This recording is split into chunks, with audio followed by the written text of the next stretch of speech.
नमस्कार बच्चों, कैसे हैं बच्चों। आज मैं आप लोगों के पास से जो प्रश्न लेके आया हूँ, जो मेरा आज का वीडियो जिस प्रश्न पर आधारित है वो आपका प्रश्न एनसीईआरटी बुक से है और बहुत ही अच्छा प्रश्न है बच्चों।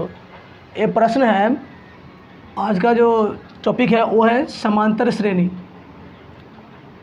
समानांतर श्रेणी, इसको इंग्लिश में बोलते हैं एपी।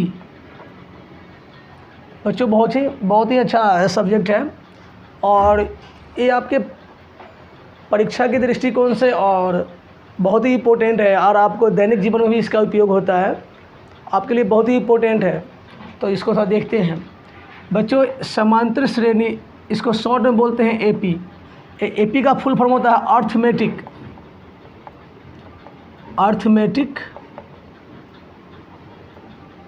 प्रोग्रेशन।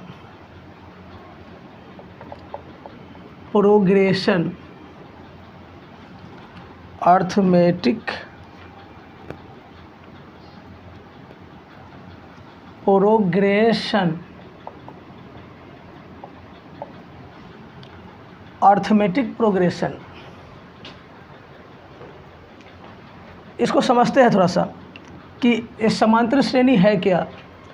बच्चों, जब हम समांतर श्रेणी को अच्छा से समझ लेंगे तो हमें इससे जुड़े हुए सारे प्रश्नों को हल करने में कोई हमें परेशानी नहीं होगी और बहुत ही आसानी से इसको हम हल कर लेंगे।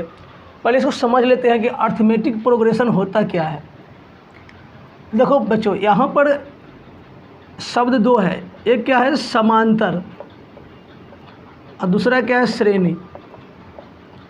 इसको दो पार्ट में डिवाइड करते हैं, एक इस समानांतर है, दूसरा क्या है श्रेणी। श्रेणी माने क्या होता है? श्रेणी यानी कि सीरीज, श्रृंखला, प्रोग्रेशन। अगर हम केवल इसको दो लिखते हैं तो एक डिजिट है, इसको हम श्रेणी नहीं बोलेंगे, ठीक है जी। और इसमें ना 2 3 4 5 6 7 लंबी एक कतार लग जाएगी, उसको श्रेणी बोलेंगे। तो आपको इस श्रेणी पता हो गया होगा कि एक ना लंबी लाइन होगी, श्रेणी इसको बोलते हैं। और दूसरा होता है समांतर श्रेणी। इसको भी दो पार्ट में बदलते हैं, पहला क्या हो जाएगा सम और दूसरा क्या होगा अंतर। क्या हो गया? सम अंतर। सम माने क्या होता है? बराबर। सम माने बराबर, अंतर माने डिफरेंट। कहता है कि दो संख्याओं का बीच का जो अंतर, इसके बीच का अंतर, इसके बीच का अंतर अगर बराबर हो, जैसे घटाएंगे 3 में से 2 घट रहा है, कितना हो गया? 1। 4 से 3 घटा क्या? 1। 5 से 4 गया 1। 6 से 5 गया 1। यहाँ हर जगह अंतर कितना आ रहा है? 1 आ रहा है। ये सारा अंतर क्या है? बराबर है, 1 1 है। तो इसको हम समांतर श्रेणी बोलेंगे, क्योंकि हर दो डिजिट के बीच का जो अंतर है वो क्या है? इक्वल है, बराबर है। इसको हम समानांतर श्रेणी बोलते हैं। मुझे उम्मीद है कि आप लोगों को समझ में आ गया हो कि समानांतर श्रेणी क्या है। इसको हम भाषा में बोल सकते हैं कि समानांतर श्रेणी वह श्रेणी है जिसके प्रत्येक दो संख्याओं के बीच का अंतर बराबर हो, उसे हम समानांतर श्रेणी कहते हैं। आप इसका डिफिनीशन ऐसे भी समझ सकते हो।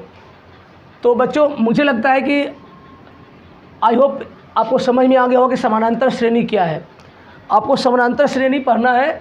समानांतर श्रेणी से आपके परीक्षा में 15 नंबर का क्वेश्चन आना ही आना है। तो बच्चों, आप लोग इसको थोड़ा अच्छा से समझिए और मैं बार बार कहता हूँ कि 1 बार 2 बार 3 बार समझिएगा तो आपको समझ में बिल्कुल आ जाएगा। तो बच्चों ठीक है, अब मैं शुरू करता हूँ कि प्रश्न क्या है। ठीक है जी।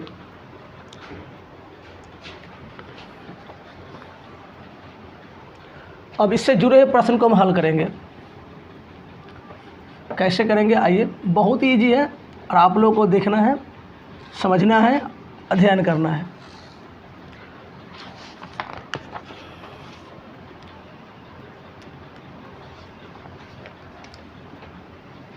क्वेश्चन है कि नीचे दिए गए एपी यानी समानांतर श्रेणी के 4 पद ज्ञात करें। 4 पद ज्ञात करें। ठीक है जी। कह रहा है कि नीचे दिए गए एपी के 4 पद ज्ञात करें। ओके जी, यानी पहला है ए बराबर 10 और डी बराबर 10। इसका 4 पद निकालना है। क्या निकालना है जी? 4 पद निकालना है। अब बच्चों यहाँ पर आपको समझना है कि यहाँ ए और डी कहाँ से आ गया। तो बच्चों ए बराबर होता है क्या? प्रथम पद, यानी किसी भी एपी का ना जो पहला पद होता है उसको हम ए से लिखते हैं। और डी बराबर होता है सार्व अंतर। अब बोलिएगा कि ये सार्व अंतर कहाँ से आ गया?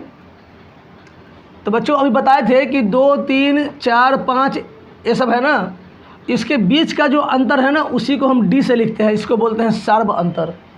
कि दोनों के बीच का अंतर कितना है को हम डी से लिखते हैं। ठीक है जी। अब देखिए हम एपी बराबर, आपको हम एक सीरीज लगाते हैं। सीरीज हम एपी कैसे निकालेंगे? एपी का फार्मूला क्या होता है बच्चों? देखो, तो एपी बराबर होता है पहला पद ए हो गया, दूसरा पद होगा ए प्लस डी, तीसरा होगा ए प्लस 2d, चौथा होगा ए प्लस 3d। ऐसे ही डॉट डॉट डॉट जो लास्ट में होगा ए प्लस nd, यानी कि nवां पद। यही फार्मूला होता है। ठीक है जी। इसी फार्मूला पर हम हल करेंगे, कुछ करना नहीं है। तो आइए अब देखते हैं कि प्रश्न क्या है कि नीचे दिए गए एपी के 4 पद ज्ञात करें, जिसका ए यहाँ पर दिया हुआ है। तो कैसे लिखेंगे? बराबर पहला क्या होता है ए कितना दिया हुआ है? 10। ठीक है जी। दूसरा क्या कहता है ए प्लस डी, ए कितना है? 10 और डी कितना है? 10। अब तीसरा क्या है? ए प्लस 2d, तो ए कितना है? 10 और प्लस 2 गुणे 10, 1, 2, 3 हो गया। अब चौथा निकालेंगे तो ए 10 है प्लस 3d, 3 गुणे 10। अब बच्चों देखिए ये पहला हो गया, दूसरा 10, 10, 20। ठीक है जी। अब तीसरा कितना होगा? देखिए ध्यान देना है यहाँ पर, ऐसा नहीं कीजिएगा कि 10 2 12 गुने 10 कर दीजिएगा, पहले गुना होगा। तो ये कितना है? 10 प्लस 10 दूना 20, 10 प्लस 10 दिया 30। तो ये 10 हो गया, ये 20 हो गया, 20 और 10 30 हो गया, और 30 और 10 40 हो गया। यही आपका आंसर हो गया। तो बच्चों ये समानांतर श्रेणी है। अब यहाँ चेक कर लेंगे समानांतर है या नहीं। 20 में से 10 घटाइए, कितना आएगा? 10 आया ना। 30 में से 20 घटेगा, फिर भी 10 आ गया। 40 में से 30 गया, फिर भी 10 आ गया। तो यही आपका समानांतर श्रेणी है। 1, 2, 3, 4 पद इसका हो गया, आंसर आपका हो गया। ये आपका आंसर हो गया। किसी भी अगर हम अर्थमेटिक प्रोग्रेशन यानी एपी के कोई ही पद निकालना होता, अगर यहाँ पर बोलेगा कि इसका 10वां पद निकाले, कितना निकाले? 10वां पद। अगर 10वां पद बोलेगा तो इसका फार्मूला क्या होगा? ए प्लस 9d, ए को कम रहेगा। जैमा पद निकालना होगा ना उससे 1 कम होगा जी। ठीक है जी। n-1d। जैमा पद बोलेगा उसमें से 1 घटा के डी से गुना कर देंगे। ठीक है जी। मुझे विश्वास है, आई होप आप समझ गए होंगे। कहीं परेशानी होती है तो मुझे कमेंट कीजिए, और आप लोग कमेंट कीजिए और मुझे बताइए कि कहाँ पर परेशानी हो रहा है, या आप लोग चाहते हैं कि कोई आपके मन में कोई प्रश्न हो, उस प्रश्न को बनवाना चाहते हैं, हल करवाना चाहते हैं, तो वो प्रश्न भी मुझे शेयर कीजिए, मैं उसको भी हल कर दूंगा, कोई मुझे दिक्कत नहीं है। लेकिन बच्चों ये समानांतर श्रेणी आज मैंने स्टार्ट किया है, ये पूरी सप्ताह समानांतर श्रेणी चलेगी और आपका समानांतर श्रेणी हम ख़त्म करेंगे। तो बच्चों इसमें से जितने भी जुड़े प्रश्न हैं आप उसको हल कीजिए, परेशानी हो तो मुझे कमेंट कीजिए और आप लोग स्टडी कीजिए। Best of luck.